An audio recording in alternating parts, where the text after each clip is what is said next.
I was born in Poland in a city called Łódź, or Lodz like in England they would say. And I came here to England in 1947. Unfortunately, my parents were divorced and my mother left me to be brought up by my grandparents. The first thing I heard about Hitler, and so must have been in the 1937, 38, 39. And what do you remember about that? Well, very little. That there was persecuting the Jewish people, you know. You heard about shops being looted and, you know, the Crystal Nacht. Outbreak of the war, unfortunately, as soon as the Germans invaded, the German armies invaded Poland, within a very short time, our city was occupied, and you've got to remember that our city was the second largest city in Poland. It had 260,000 Jewish people living. Can you imagine? This is almost as many as Great Britain has got today. You know, so we also, and 90% were very Orthodox Jews, so there was a lot of synagogues. Most of the synagogues were destroyed straight away, and no Jewish child was allowed to go to school. It didn't matter whether it was a Jewish school or a non-Jewish school. Teachers weren't allowed to teach as well, you know. Lawyers, doctors, nothing. Nobody was allowed to practice their professions. It affected me to that extent is that hunger started, you know, because there wasn't enough food.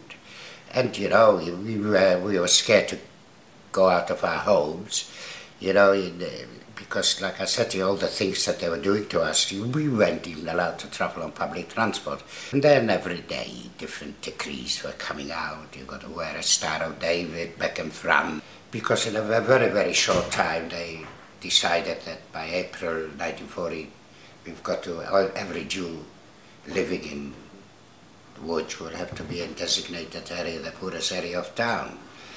And they made a ghetto of it, and once the ghetto was closed, 1st of April 1940, nobody could go in, nobody could get out. I remember I worked in a metal factory 6 days a week, from 7 in the morning, 7 in the evening. Lunchtime we used to get a soup, which was like water with a few vegetables swimming around. If you were lucky, you might have got a piece of meat. As a child, you know, 11, 12, I was growing up, I thought if we work, I mean, after all, we're working for the German war effort. Why are they killing us? Why are they starving us? The fitter we would be, the more we could produce for them. But it seems, I only realized, you know, years later, when I realized why and what, that because of the hatred, they would rather not have the stuff we were producing, rather have less, as long as they could kill us. We all hated the Germans. Because, you know, they were taking people away for so-called resettlement or to work somewhere. Nobody's ever heard a thing from them. They took me away once when they rounded up people. They wanted about 70,000 people to go to work in Germany, so they said, and they couldn't get them. The Jewish police couldn't supply them, so they did it themselves. You know, we didn't go to work for a whole week, and they came from street to street, house to house, and they rounded up the people they wanted. And of course they took me as well. When they came, they took me, slung me onto a lorry, and I managed to escape. I jumped off the lorry, and luckily, you know, I always had luck, all through the war years, right up to now, you know. And first of all, the lorry wasn't moving when I jumped off, and then secondly, and the Germans, the guards were in the yard, and they didn't see me. Had they seen me, they would have shot me, just as simple as that. They didn't mean anything to them. To kill somebody was nothing. And the funny thing was, a second cousin of mine also escaped like I did, ran away from the lorries and so on, and he survived the war. And the last time I met him was in Tel Aviv, and he became chief rabbi of Poland. Yuskovic. You were in the ghetto till 1944? Yes, till July 1944. Then they said the Russians are getting near, we've got to liquidate the ghetto, we're going to send you to Germany to work. We had to report to the station a few days later. They told us we were only allowed to take one suitcase because they usually think where we're going there'll be more food, more clothing, we don't have to worry about anything. So when we arrived at this station, railway station, I said to my grandmother, I can't see any trains or anything. So she says, they're standing in front of you. I said, they're kettle trucks. That's all it was. And you know, and they opened those trucks, we had to get in, packed. There was How many people were in a compartment? I couldn't tell you, but all I can tell you, you couldn't sit down. And you know, only recently I was telling people about it. You know, and I said, you know, I've got one thing that I could never sort of forgive myself. And they said, why? What happened? What did you do? I said, I did nothing. But I said, how can a child of 12 or 14 or 15 or whatever, I was at the time 14, think and hope that people will die so he'll have a room to sit down? Oh my gosh. Because, you know, I suppose when you're a child, you don't want to die. Every morning when the train stopped, they were taking out dead bodies. How long were you on the train for? Oh, quite a few days. I don't know exactly how many, but it seemed a hell of a long time. Did you have any food or drink on the train? Nothing, only what we brought with us. Only one thing, the only thoughts we had all through the 5 years, and most of us, whether you were young or old, most probably, of course, the older people that had children had more, had a tougher time. But all we were thinking, it was food, food and food. We were starving for over 5 years, starvation. They told us we're going to Germany to work, till the train stopped one morning, and through the slits of the truck, I saw there was Auschwitz, and I didn't even know what it meant, you know. And then I saw underneath it said Auschwitz, which somebody said, oh, that's a little town near Krakow. And they opened those trucks and we had to jump out. It didn't matter whether you're disabled or old or children or babies, you know.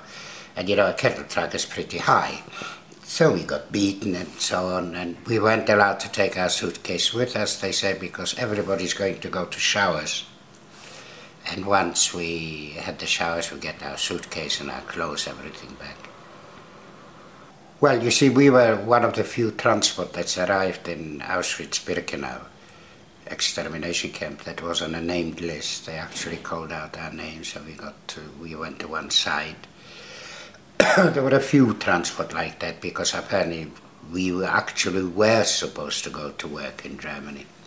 But there were other people that were on the train. They weren't coming with us, and they had to go through a selection, and the guards were showing left, right, left, right. Now the people who went to the right were mostly disabled, babies, children, old people, and all those people to the right, unfortunately, an hour of arriving in Auschwitz-Birkenau, all those people were dead.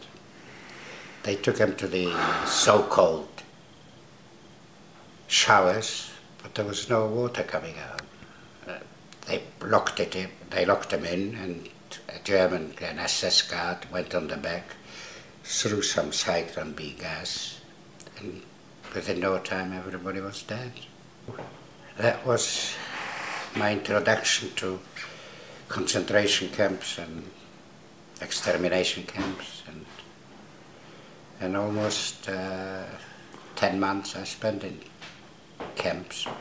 Did you ever think you were going to die? No, never. And you know, it was only once when I was in another concentration camp, and it was already very cold. It was near Danzig. It was on the Baltic, and some officers came and they said they want 20 boys to go to work in a labor camp, and I volunteered, and everybody said, oh, they're going to kill you. And I said, you know, I know for a fact if I stay here I'll die, whether it would be from malnutrition, starvation or frostbite. Because you know, in Poland in the winter 20 below zero is quite a normal thing. And all we had was those striped pajamas. Eventually, you know, I became very ill in one of the camps, and they took us to Danzig. From Danzig we had to walk, and I could just about walk. Is this one of these death marches? Yes.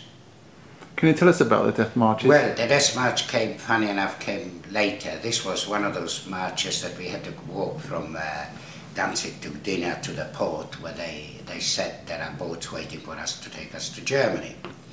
So we managed to get there somehow, and it was barges. They slung me into the barges. And no water, no food, and I was ill, certainly no medication, you know. And I was even lucky then, and people say to me, how can you be lucky if you were that ill? I said, because I couldn't eat or drink, and so I didn't need food, and I didn't need drink, because if I would have drunk, if I would have been all right, I would have drunk seawater. And I would have died within 24 hours, I would have been dead. We were about 7 days on those barges. Because what happened, on the barges we had some Danish and Norwegian prisoners of war as well, and one evening they said, you know, we are near land and it must be near a little town, so we go to the little town. So the Germans must have gone there.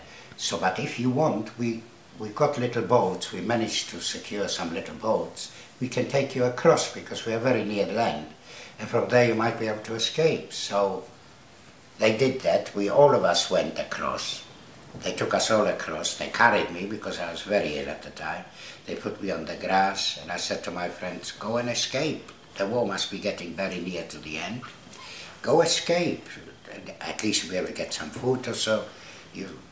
And they wouldn't. They sat with me. When the guards came back next morning, the SS guard, they said, we're going to take you to the port in Germany. It's a German port. It's only 15 kilometers. And that was when we went on a death march, and I said to my friends, you go, I'll stay. They said, they'll kill you. I said, so be it. What can I do? I cannot walk. We will help you. Anyway, eventually they helped me, and how we managed to get, you know, to that place in a place called Neustadt in Schleswig-Holstein in Germany. We saw enormous big ships there. Beautiful ships, not barges like before, and they told us we're going to go on one of them. Then there were planes flying above us, and we also knew they were Allied planes. They started bombing. One of the bombs hit the boat. There were already some prisoners on it, some from different camps. And it carried on like that. They were jumping off the boats to their death, almost everybody, and carried on like that for a while, and it stops. 20 minutes later, half an hour later, they started screaming again. We couldn't understand why, till somebody said, look around you, and you are surrounded by British tanks. That was 3rd of May 1945, that I was liberated. I never had bar mitzvah, I never had anything. Did you lose your faith? Yes. That was, funny enough, not till after the war. Why, what happened? You see, when I was liberated, you know, we had doctors and psychiatrists come, and they started, you know, sort of counseling us, and like you said before, I asked the question, the rabbi, and I said, and tell me, if God is so almighty, how could he allow that? You know, you have got no education like I didn't, because my education stopped at 9, so what, I just, and you know, and the answer he gave me I couldn't accept, you know, and not only that I didn't believe in God, or I didn't believe, or I wasn't religious, I gave up everything. I said, I hated religion, you know, so much so. Because of that, what happened. I said, how did he allow that? But you know, when you get older, when I came to England even, I still was the same for a while, and then, you know, you sort of educate yourself, and you start thinking about God and thinking about religion. Then I thought, why do we always blame God for what we do? God didn't tell us to go and kill. God didn't tell people to shoot and rape and rob. It's we, the people, are doing all those things, not God. So I slowly turned back,